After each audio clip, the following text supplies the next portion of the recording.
Comment créer une belle boutique Shopify? Comment créer un beau site sur Shopify? Je m'appelle Thomas, je te dis bienvenue sur cette chaîne YouTube, bienvenue dans cette nouvelle vidéo dans laquelle on va découvrir tout ça.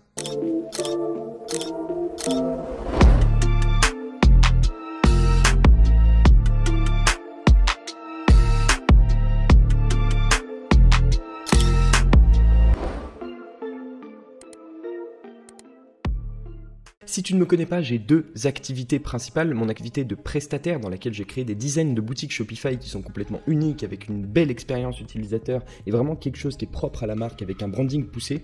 Et une activité de formateur dans laquelle je t'apprends à créer ce genre de composants. Et je vais peut-être te décevoir, mais je préfère être honnête avec toi, c'est que avoir une belle boutique, avoir quelque chose de beau, ça ne te fera pas forcément convertir plus. Ça va permettre de grappiller potentiellement des points de conversion parce que tu vas rassurer ton client au premier coup d'œil, etc. Mais ça ne va pas changer totalement la donne. Surtout dans un business de produits comme le e-commerce, avoir une belle boutique, c'est pas ça qui va tout changer d'un coup. Si tu ne vends pas avec ton produit de base sur un thème de base, tu ne vendras pas 2 fois plus ou 20 fois plus qu'avec une belle boutique parce que 20 fois 0 fera toujours 0. Cependant, si tu as une boutique qui marche déjà, que tu veux avoir une optique qui est plus long terme, optimiser ton support client, tes délais de livraison, etc., eh bien il va falloir passer par le branding et le site en fait partie. Donc avoir un beau site, ça arrive à cette étape-là, c'est-à-dire que tu as déjà un winner, tu sais que ton produit fonctionne bien et tu veux aller plus loin. Donc comme je te le disais, la conclusion de tout ça, c'est qu'avoir une belle boutique, ça fait partie intégrante de ton branding, de ton image de marque et de ce que tu veux véhiculer sur le long terme. Si tu vas sur Fittrack, Daniel Wellington, MVMT ou plein d'autres références sur le marché en e-commerce, eh bien tu vois très bien qu'ils ont une boutique unique, une expérience unique et le but, c'est vraiment de rassurer ton utilisateur évidemment, mais surtout de garder une cohérence globale entre les supports, les créatives, le site web, tout le branding qui va vraiment créer autour de cette marque.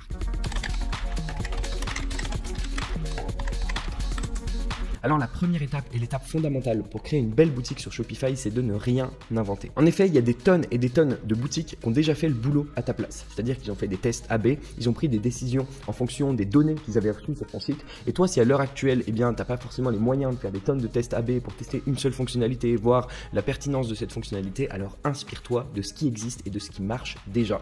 Il y a plein de choses qui ont été prouvées, par exemple réduire un maximum le nombre d'étapes pour arriver au checkout via un sidecar, par exemple, de pouvoir avoir un stick à tout carte qui descend et qui t'accompagne avec toi, d'avoir des réductions, des bundles, tout ça, c'est des choses qui ont été prouvées, ça fonctionne et du coup, il faut que tu t'inspires de ces grosses boutiques pour pouvoir former ta structure de page, ta structure de site web qui serait optimisée, qui serait unique et qui serait propre à ton branding. Donc surtout, n'invente rien, n'invente rien et n'invente rien, je le redis 3 fois, parce que tu pourrais te perdre, prendre une direction qu'il ne faut pas prendre et c'est au final beaucoup de risques, surtout si derrière tu prends du temps à développer la fonctionnalité, à la sous-traiter, on en parlera un petit peu plus tard, mais surtout n'invente rien.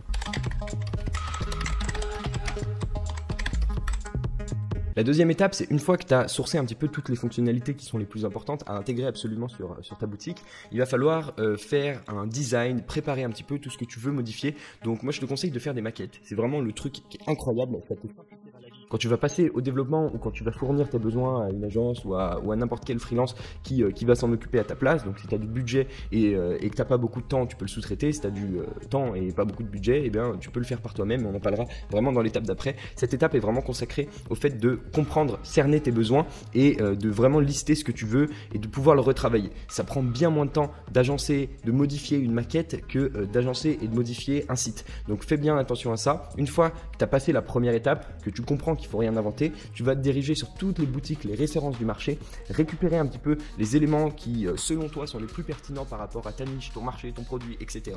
pour te faire une structure idéale de site web. Tu peux évidemment demander l'avis à d'autres experts, à des personnes qui ont déjà fait ce boulot de création de marque, etc., de branding un petit peu plus poussé, mais au moins en t'inspirant déjà des marques qui sont déjà en place, qui ont déjà fait des tests AB et qui ont une structure de site qui a fait ses preuves, eh bien tu réduiras au maximum le risque que tu vas prendre en créant un beau site web, une belle boutique sur Shopify, mais aussi le temps que tu vas y passer et potentiellement tes coûts.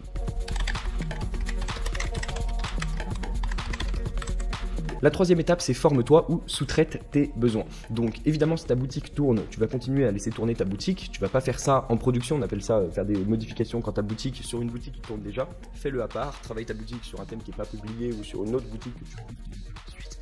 Et mets un outil va travailler. Si tu as du budget, sachant que ton taf, c'est quand même d'être un advertiser, c'est quand même de faire de la publicité, de mettre en avant des produits, et il y a une quantité de boulot qui est monstre. Donc te former au développement, ça va peut-être te faire changer un petit peu de focus, mais c'est possible. J'ai une formation qui s'appelle Convertify, qui est la première formation francophone et la seule formation francophone pour apprendre le code sur Shopify et créer les éléments de ton choix, péter toutes les barrières sur Shopify.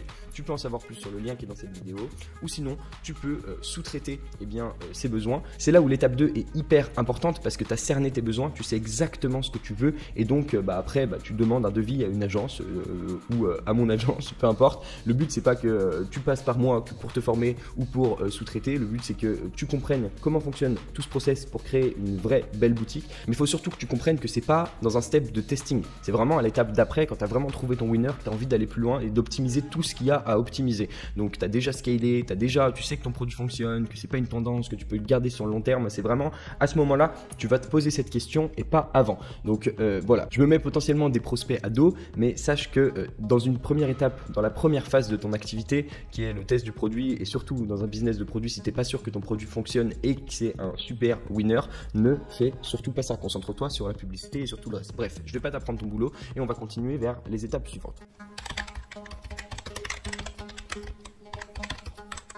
Une fois que tu t'es formé, il faudra évidemment créer les fonctionnalités en t'appuyant sur l'étape 2, sur tes maquettes, etc. Ou alors, une fois que tu as payé un prestataire, du coup, il va falloir que tu testes absolument toutes les fonctionnalités pour les mettre en place sur ta boutique. Ne mets surtout pas ta boutique en ligne si elle comporte encore des bugs, si tu emmènes les mecs vers un entonnoir, s'il y a des fonctionnalités qui ne fonctionnent pas forcément, parce que ça peut être un gros risque que tu vas prendre. Donc fais hyper attention. Si tu bosses avec un prestataire, demande-lui de tester toutes les fonctionnalités, mais teste-les toi aussi absolument. Demande aussi à d'autres personnes de les tester potentiellement, et si tu les crées toi, et dans tous les cas tu vas être dans un process de à chaque fois tu crées une fonctionnalité, tu la testes toujours, mais voilà, faut que tu aies exactement la même logique avec ton prestataire. Ne teste pas à la fin, teste tout au long, c'est à dire qu'à chaque fois que le mec rend une fonctionnalité, tu la testes et tu la retournes la fonctionnalité. Faut que tu sois sûr que ça fonctionne nickel, parce qu'il y a le côté branding, il y a le côté design, mais il y a le côté feature aussi qui est hyper important. Il n'y aura pas forcément de bugs sur le côté design parce que ça reste de la mise en forme. Par contre sur le côté fonctionnalité, il faudra faire hyper attention.